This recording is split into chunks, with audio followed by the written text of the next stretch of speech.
Light Horse Harry Lee left a record with some redeeming features. Compassionate friends remembered his brave legion in the Revolution.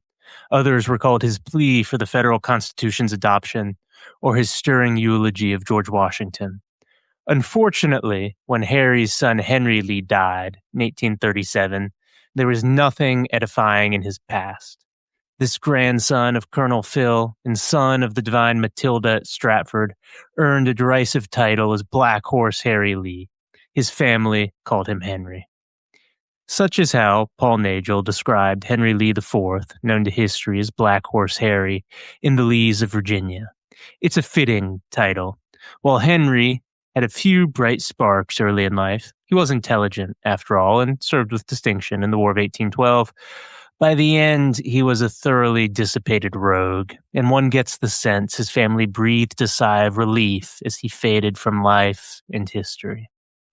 Henry, after all, is the one who lost Stratford Hall, the seat of the Lees since the days of Thomas, as we covered in our episode on his life. That was no small thing. Stratford had, since the days of Thomas, set an example for the family. Proud ancestors stared down upon the inhabitants from the walls, their portraits serving as a reminder of what one ought do, one's duty to the estate, the family name. The family's fields surrounded Stratford. The sturdiness with which it was built stood as a testament to the family that was supposed to live within it, a family remarkable for the immense quality of such men it produced. Men like Richard Henry Lee, Arthur Lee, and Francis Lightfoot Lee. Great men and intrepid brothers all. But Black Horse Harry lost it, and far worse than that, he destroyed the family's honor as he did so, for he brought shame to the family far greater than the shame brought upon the name of Lee by his father. Shame connected to dastardly acts involving his sister-in-law. More on that in a bit. This is that story. This is the tale of how a black sheep almost destroyed a family forever.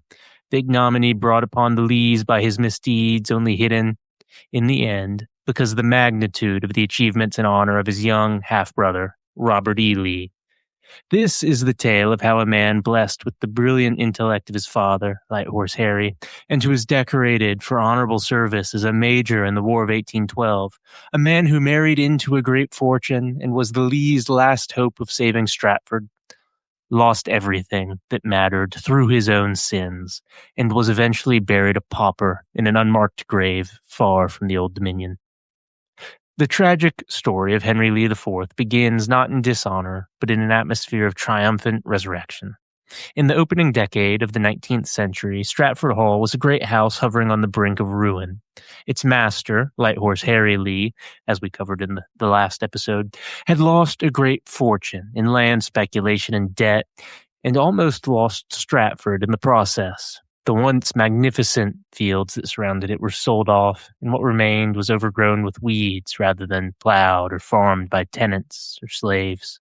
Hounded by sheriffs and process servers, the old cavalry general had placed iron chains across the front doors of Stratford to keep out the bailiffs, while creditors bayed and detached and carted away the family's fine mahogany furniture, silver plate, and livestock. By 1807, the year his youngest son, Robert, was born, the great mansion was a cold, cheerless, and largely barren shell, its vast corridors echoing with the voices of hounding bill collectors. But there was one saving grace that kept the house around for Henry. When his mother, Matilda Lee, had fallen fatally ill in the summer of 1790, she had recognized that her husband's speculative mania, if unchecked, would inevitably consume their children's patrimony. On her deathbed, Matilda had forced Light Horse Harry to sign a binding deed of trust, legally conveying Stratford Hall and her valuable sugar lands in Loudoun County directly to her three children, Philip, Lucy, and Henry IV. Under the terms of this trust, the estate was permanently sheltered from Light Horse Harry's personal debts. The old general was reduced to a mere lieutenant. And the moment young Henry IV reached his legal majority, the full ownership of Stratford Hall would pass directly into his hands. In 1808, Henry Lee IV turned 21 years old. He stepped forward to claim his birthright, formally assuming the lordship of Stratford Hall and rescuing the estate from the clutches of his father's creditors. He subsequently evicted Lighthorse Harry and his family from Stratford upon his release in 1810, taking the reins of the plantation and plantation home. At first, all was well enough.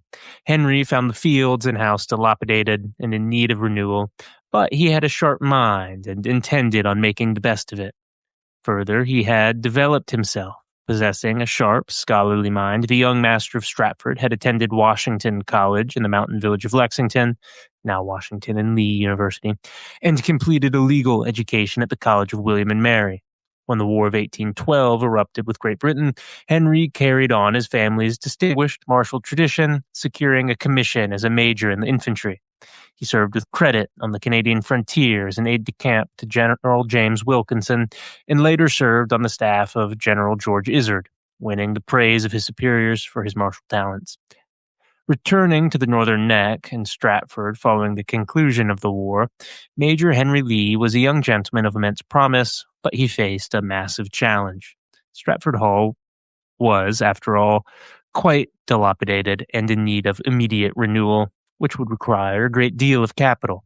The vast shingled roof was leaking, the plaster walls were cracking and peeling, the agricultural outbuildings were rotting into the earth, and the broad tobacco and wheat fields along the Potomac were severely neglected and hardly income-producing. Henry possessed a few thousand acres of the ancestral land still, but he lacked the capital required to restore the grand estate to its former splendor. To solve this, Henry did what Lees have always been good at. He married well, or at least he married into money. In March 1817, he married Anne Robinson McCarty. This was quite the marital alliance. For over a century, the Lees and the McCartys had lived as neighboring grandees along the Potomac shore. Thomas Lee and Daniel McCarty, Anne's ancestor, had been brothers-in-law and political rivals in the House of Burgesses about a century before, and Anne was rich. She was the eldest daughter of the late Daniel McCarty Jr. of Pope's Creek, an expansive 2,000-acre estate situated directly along Stratford's western boundary, later known as Longwood. When Daniel McCarty died in 1800, he left his immense landed and commercial fortune to be divided equally between his two young daughters, 20-year-old Anne and her younger sister, 17-year-old Elizabeth. And Anne wasn't just rich. She was also beautiful and a highly cultivated young woman. So, as she was desperately in love with the dashing Major Lee, they were soon wed, and she brought to the marriage an enormous personal fortune in land, slaves, bank stocks, and more. It was all that Harry could have dreamed, in terms of fortune rebuilding money, that is. Almost overnight, Anne's wealth led to a spectacular transformation at Stratford Hall. Craftsmen were hired to repair the leaking roofs and replaster the grand salons. Elegant new curtains and carpets were hung in the Great Hall. Fine mahogany tables, sideboards, and bureaus filled the empty chambers, and the stables were once again stocked with blooded thoroughbreds. The days of poverty and chains were banished, and Stratford Hall seemed to have reclaimed its rightful place as the social and political jewel of the Northern Neck. But the seeds of Stratford's demise were sown as Stratford became livable. Because Anne's mother had remarried Richard Stewart of Cedar Grove, the wedding brought Anne's younger sister, 17-year-old Elizabeth McCarty, known affectionately to the family as Betsy, with it as well. Betsy was an orphaned minor, deeply attached to her older sister, and possessing a massive fortune equal in scale to Anne's.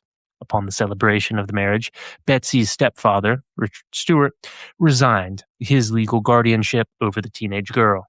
Betsy placed her trust and her inheritance into the hands of her sophisticated new brother-in-law, Major Henry Lee. This was to prove imprudent and ill-advised. In the spring of 1817, the Westmoreland County Court formally appointed Henry Lee IV as sole legal guardian of Elizabeth McCarty's person and estate. To secure this trust, Henry posted a massive surety bond of $60,000. A princely sum in those days, guaranteed by his kinsmen and neighbors. Under the law and social code of the Virginia gentry, Henry was now doubly bound. He was Betsy's legal guardian, standing in loco parentis to protect her virtue, her education, and her property, and he was her brother-in-law, bound by sacred family ties to honor her as a sister. This was to end poorly and redound to the credit of nobody. For the first 3 years of Anne and Henry's marriage, life at Stratford Hall seemed to go well. The great hall was once again the scene of lively dinner parties where neighboring planters gathered to drink fine Madeira and discuss state politics. In early 1818, the household rejoiced at the arrival of a child. Anne gave birth to a healthy, beautiful baby girl, whom the doting parents named Margaret. The presence of the child brought even more joy to the restored great house. Major Lee, who had long felt the burden of restoring his family's faded glory, felt as though this were the living symbol of Stratford's renewal. Young Betsy McCarty, blossoming into an attractive, vivacious young woman, acted as a devoted aunt, while Anne threw herself into the maternal routines. To any outside observer looking up the high brick bluffs from the deck of a Potomac sailing vessel, the master of Stratford appeared to be a man blessed with every gift that fortune and honor could bestow. Then, in the sweltering midsummer heat of 1820, fate shattered this idyllic world irreparably. On a warm afternoon in the summer of 1820, 2-year-old Margaret Lee was playing in the relatively cool, drafty central passage of the great hall. The heavy, double-leaf outer doors had been propped wide open to catch the faint summer breezes blowing off the Potomac River. Toddling across the polished floorboards, the little girl darted towards the sunlight streaming through the open portal. Before anyone could react, she stepped outside onto the high stoop, lost her balance, and tumbled headlong down the steep flight of stone steps, her fragile body crashing violently against the hard gravel and brick paving below. The family rushed down the stairs in a frenzy, but it was too late. Little Margaret died in the arms of her screaming, hysteric mother. The shock that settled over Stratford Hall was deepened by a chilling memory that 40 years earlier, another young Lee child had met an identical, fatal end upon those very same stone steps. For Anne McCarty Lee, the sudden death of her only child was a psychological blow from which she would never recover. The young mother collapsed into a state of wild, inconsolable grief. She refused to leave her bedchamber, only to wander through the vast, silent rooms of the mansions in a daze, weeping uncontrollably and calling out the name of her dead baby. If she left the bedchamber, that is. The light had gone out of Anne's life, and the heavy brick walls of Stratford, which had once felt like a palace of renewal, now pressed in upon her like the suffocating walls of a tomb. In their desperation to soothe Anne's agonizing grief, the attending physicians turned to the common medical panacea of the 19th century, opium. Anne was prescribed heavy, escalating doses of laudanum and morphine to dull the sharp edges of her sorrow. As could be expected, this soon developed into a horrid dependency. Within weeks, the once vibrant, elegant mistress of Stratford Hall was totally incapacitated and locked into what was to be a permanent, dreamlike haze of drug addiction. Anne spent her days and nights secluded in her darkened bedchamber, numb to the world around her, incapable of managing the household, and emotionally detached from her husband. The lively plantation mansion had transformed into a grim, silent hospital, its rooms heavy with unresolved grief.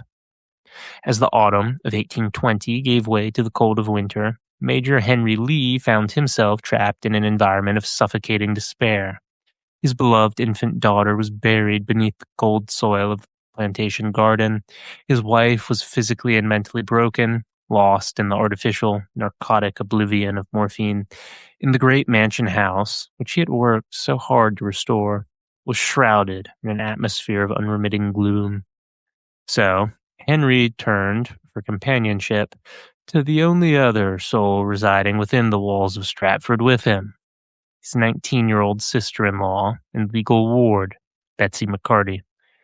Betsy, too, was heavy with grief, and so the two found comfort in each other, and day after day, the guardian and his ward were thrown together in what contemporaries described as the most intimate and unguarded daily association.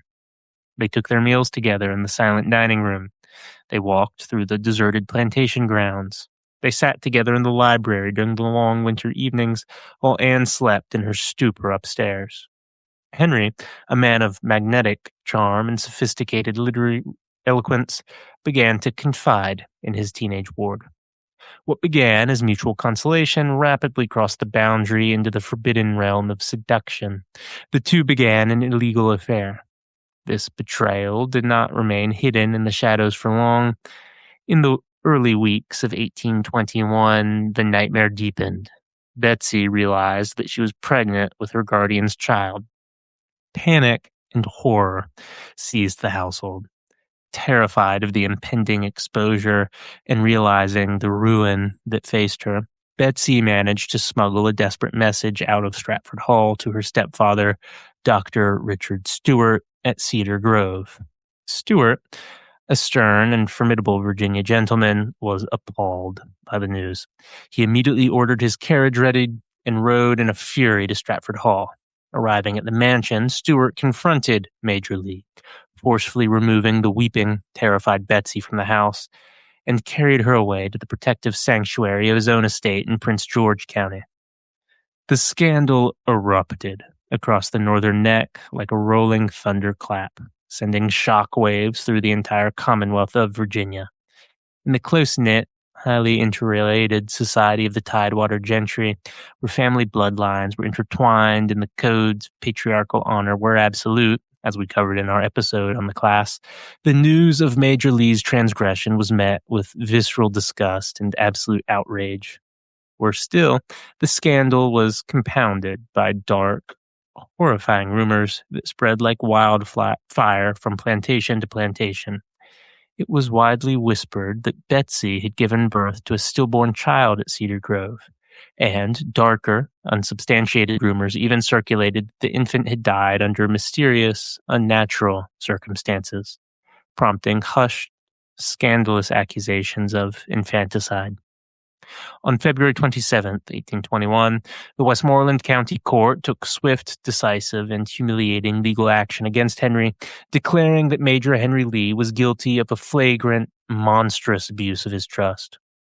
The situation was made all the worse by the fact that, under the common law and ecclesiastical statutes of 19th century Virginia, a marriage between a man and his deceased or living wife's sister was strictly prohibited as a violation of the Levitical degrees of kinship. So the affair was seen not just as adultery, which would have been bad enough, but incest. Henry Lee IV had violated the sacred oath of guardianship, betrayed his wealthy heiress of a wife in her period of grief, seduced a minor under his domestic protection, and brought the stain of incest into one of the most illustrious family seats and family names in North America. Almost overnight, the master of Stratford Hall was completely excommunicated from the Society of Gentlemen in Virginia. Kinsmen even crossed the street in Alexandria and Fredericksburg to avoid tipping their hats to him. Former military comrades refused to take his hand, and the proud planters of the Northern Neck slammed their doors in his face. He was stripped of his title as a gentleman and branded as Black Horse Harry Lee, the name by which he is still known. It was to get yet worse for Major Lee. Ostracized by his peers and despised by his neighbors, Black Horse Harry also found himself facing financial ruin. Following Betsy's removal to Cedar Grove, her stepfather, Richard Stewart, and her newly appointed legal guardians found that during the 4 years he had served as Betsy's legal guardian, Henry had not merely seduced her, but had systematically raided and squandered her personal fortune. He had sold off her profitable blank shares, collected and pocketed the agricultural rents from her inherited lands, and used her liquid capital to pay his own pressing debts and fund his lavish restoration of Stratford Hall. The court ordered Henry to immediately restore every dollar of the squandered estate and prepare to forfeit the massive $60,000 surety bond he had posted in 1817. If Henry could not produce the cash, the sheriff would seize Stratford Hall, attach his remaining property, and cast him into the debtor's prison in Montrose, precisely as his father had been a decade prior. Faced with the ruin of his estate, as his name had already been ruined, Henry Lee IV hatched a bizarre and delusional scheme to cover up his crimes and stave off bankruptcy. In the spring of 1821, Henry contacted Dr. Robert Mayo, a cash-strapped physician and ambitious writer from Richmond, whom Henry had known during his collegiate days. Henry proposed to act as a matchmaker, engineering a swift, arranged marriage between the impoverished Dr. Mayo and the disgraced, wealthy Betsy McCarty.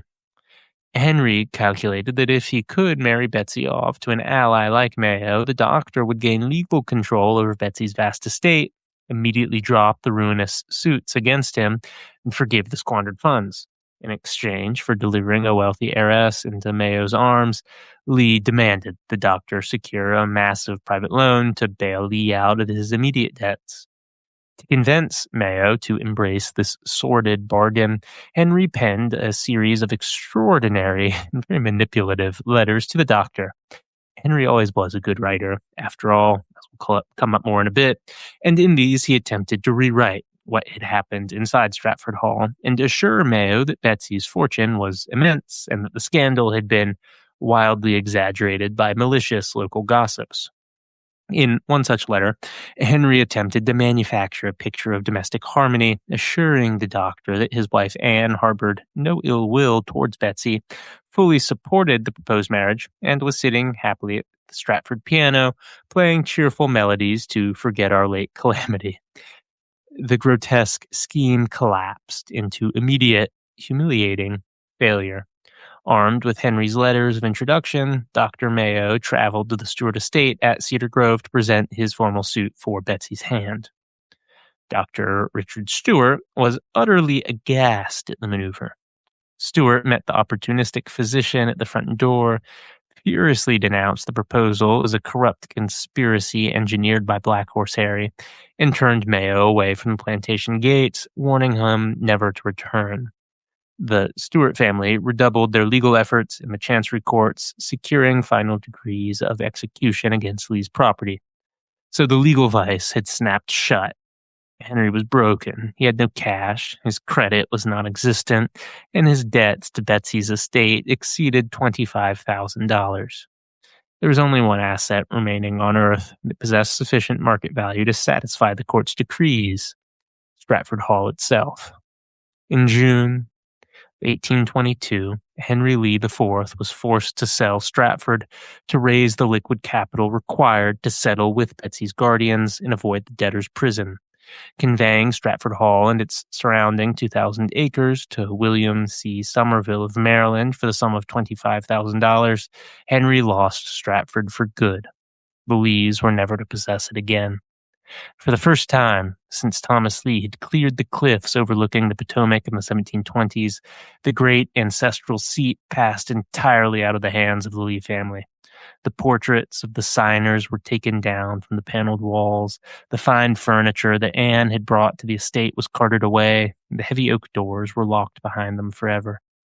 In the late summer of 1822, Black Horse Harry and his opium-addicted wife Anne left the gates of Stratford Hall as impoverished, landless wanderers.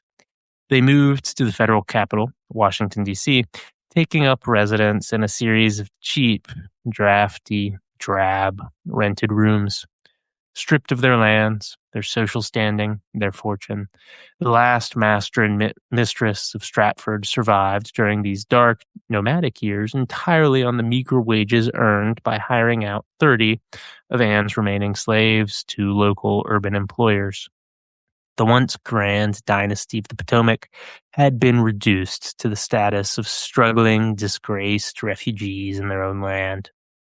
Emory M. Thomas, describing this period in his book, Robert E. Lee, says, quote, Henry reconciled with his wife Anne, and the two lived in Washington during Robert's youth. Unfortunately, Anne continued to be dependent upon morphine, although very few people were aware of her addiction. Henry attempted to support them both with various writing projects, even placed his pen at the service of Andrew Jackson during the presidential election campaign of 1828. From a Lee perspective, this was heinous apostasy. The firstborn son of Light Horse Harry Lee, falling from Federalist grace in league with a Democrat. End quote. More on that in a minute, and on Henry's writings in a minute. Meanwhile, as the Lees were trying to rent out a few slaves and potentially start a few writing projects, it was Betsy who ended up with Stratford. In 1828, a local gentleman named Henry Stork bought it for $11,000 at auction after its owner passed away, and it soon came to be known that he had bought it for his wife, Elizabeth Betsy McCarty Stork. Betsy took possession of the great Georgian mansion, and for the next 50 years, from 1828 until her death in 1879, she presided over Stratford Hall with dignity, grace, and quiet benevolence. She restored the gardens, managed the agricultural operations with exceptional skill, opened her doors to the poor of Westmoreland County, and preserved the historic fabric of the mansion house through the tumultuous decades of the Civil War and Reconstruction. When she finally died in 1879 at the age of 79, having outlived Henry, Anne, and the world of her youth, the ownership of Stratford Hall passed to her two beloved nephews, Charles and Richard Stuart. The woman whom Black Horse Harry almost ruined had become the savior and guardian of the greatest plantation house in Virginia. While Betsy McCarty was reclaiming Stratford Hall in triumph, Henry Lee IV was living in the political underworld of Washington, D.C., attempting to rebuild his shattered fortunes through the power of his pen. Penniless and barred from polite Virginia society, Henry did possess this one clear asset. He was a brilliant, devastatingly effective political polemicist. He inherited his father's literary flair, possessed a masterly command of classical prose, constitutional law, and aggressive political satire.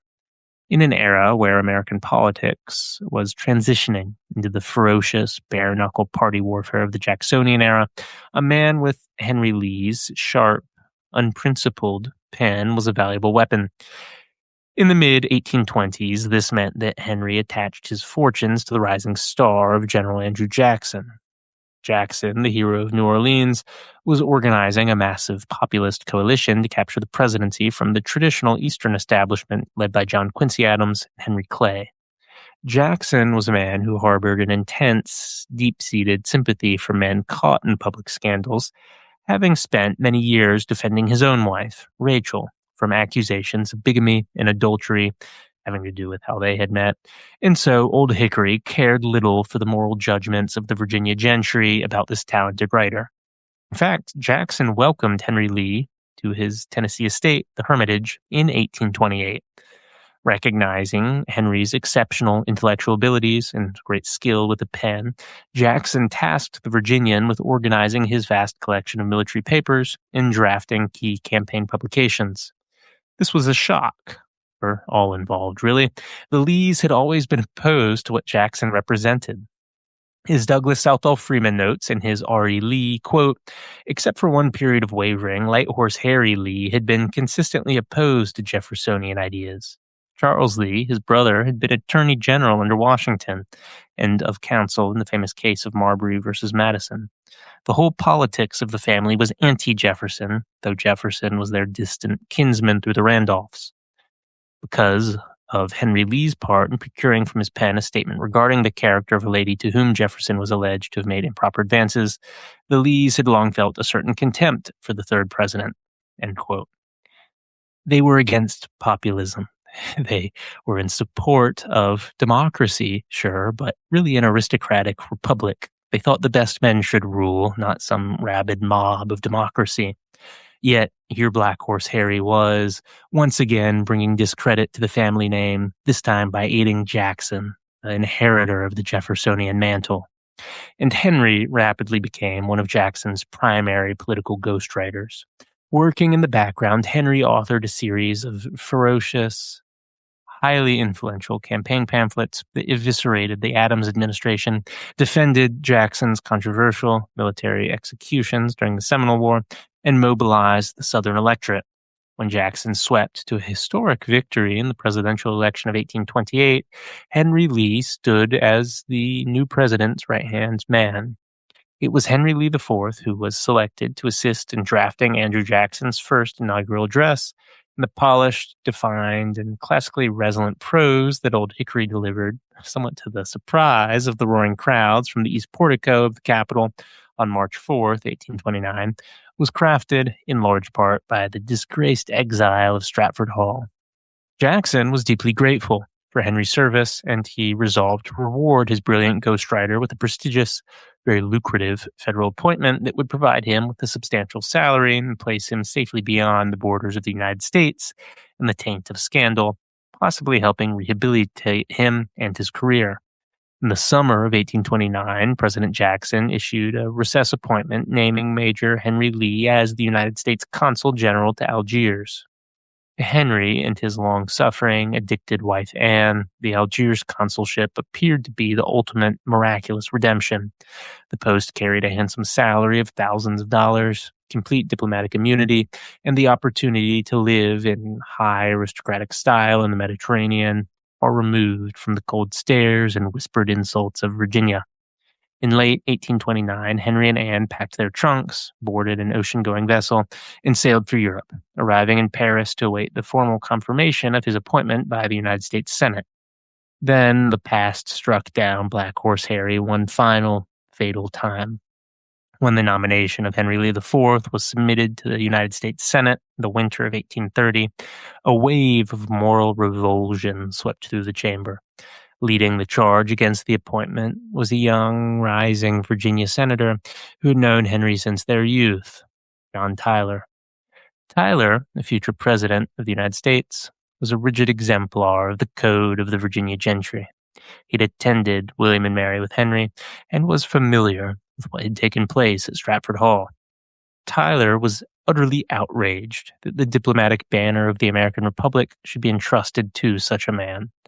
Senator Tyler took the floor in executive session, circulating private letters and court documents detailing Henry's seduction of Betsy McCarty, his squandering of her trust funds, and his shameful expulsion from Westmoreland County. Tyler passionately argued that no man who lacked private honor could ever be trusted with public diplomacy, declaring that confirming Lee would be an unforgivable insult to the moral character of the nation. The Senate agreed. On March 2nd, 1830, the United States Senate voted unanimously against his confirmation as consul. Not a single senator, not even Andrew Jackson's staunchest partisan allies, voted in Henry's favor. The news of the unanimous rejection struck Henry Lee, who was in Paris, like a physical blow. The humiliation was total, public, and irrevocable. The highest legislative body in his nation had formally, unanimously, branded him an unfit, dishonorable pariah. Devastated, penniless, and burning with fury against his country, Henry Lee IV vowed that he would never again set foot on American soil. For the remaining 7 years of his life, Henry Lee lived as a forgotten, destitute ghost in the bohemian garrets and cheap boarding houses of Paris. Cut off from his family other than by occasional letters, particularly to Charles, stripped of his diplomatic credentials, possessing no fortune, the former master of Stratford Hall survived in a state of grinding, desperate poverty. In the cold, damp squalor of his Parisian exile, Henry became fixated on Napoleon Bonaparte, seeing a deep and tragic parallel between the fallen French emperor, his own disgraced father, Light Horse Harry, and his own ruined life. He viewed Napoleon as a misunderstood military genius who had been betrayed by petty, inferior men, hounded into exile by hypocritical aristocrats, and slandered by British historians. So, Henry managed to gain entry into the surviving Bonaparte family circles in Rome and Paris. He secured the friendship of Napoleon's aging mother, Laetitia Bonaparte, known to history as Madame Mere, I can't pronounce that, and Napoleon's brother, Lucien Bonaparte. The Bonapartes, deeply touched by the eloquent American who sought to defend the emperor's memory, opened their private family archives, letters, and campaign diaries to his inspection. Henry threw himself into the monumental task of writing a massive, multi-volume historical biography, The Life of Napoleon. Working for years in unheated rooms, wrapped in blankets and coughing from chronic respiratory disease, Henry poured his brilliant prose into the manuscript, or at least tried to. In 1835, he published the first volume in London and Paris. It was a dense, very partisan defense of Napoleon's early campaigns, and it attacked the hostile biographical claims of Sir Walter Scott. It was a work of some literary power and notable, significant scholarship, but it earned him almost no money. The royalties, such as they were swallowed by debts, and the subsequent volumes remained unwritten. By early 1837, Henry was utterly exhausted. Decades of unremitting stress, bitter rages, chronic poverty, and respiratory illness had broken his body. And so, on January 30th, 1837, Henry Lee IV breathed his last in a wretched, cold room in Paris. He was 49 years old. He died in total poverty, without a single kinsman at his bedside, leaving behind only a trunk of unpublished manuscripts, a stack of unpaid bills, and a tarnished name. While the great masters of the Lee dynasty rested beneath grand marble tombs and shaded brick vaults in the family cemeteries of Virginia, the last Lee master of Stratford Hall was carried to his grave in a cheap pauper's hearse. Henry Lee IV was buried in an unmarked, temporary grave in the hillside cemetery of Montmartre, overlooking the streets of Paris. Within a few decades, his unmaintained plot was cleared, his bones scattered into a common ossuary, leaving behind not a single stone to mark where the disgraced last lord of Stratford lay.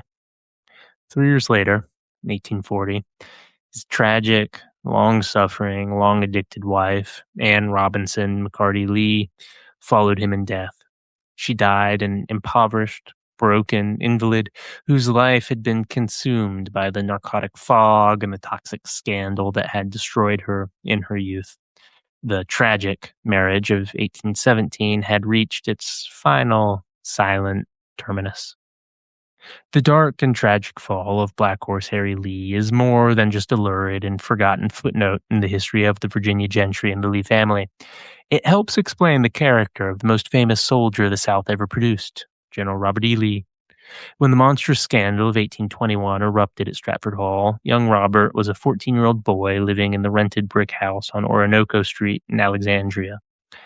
Robert wasn't just an outside observer of the family's decline, he was an impressionable youth whose whole childhood had already been defined by the wreckage left by the men of his family, namely his father.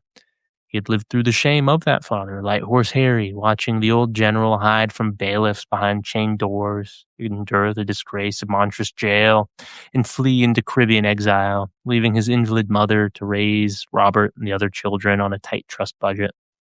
And now, just as Robert was entering young manhood, his older half-brother, Henry IV, the man who held the family seat, the head of the house, the heir to the dynasty, had committed an act of moral depravity so horrific that all of Virginia recoiled in disgust. Robert watched as Stratford Hall was sold away to strangers, saw his family's name dragged through the dirt, and listened as his mother wept in the parlor over the twin disgraces of her husband and her stepson. This double trauma, the financial ruin of Light Horse Harry and the absolute infamy of Black Horse Harry, forged the iron soul of Robert E. Lee. Robert's entire adult life can be understood as a deliberate, near obsessive campaign to exorcise the ghosts of his father and half-brother to bring honor back to the family name. Where his father and brother had been financially reckless and drowned in debt, Robert cultivated an austere, rigid financial exactitude, keeping accounts that tracked every single penny and refusing, throughout his life, to ever buy a single item on credit.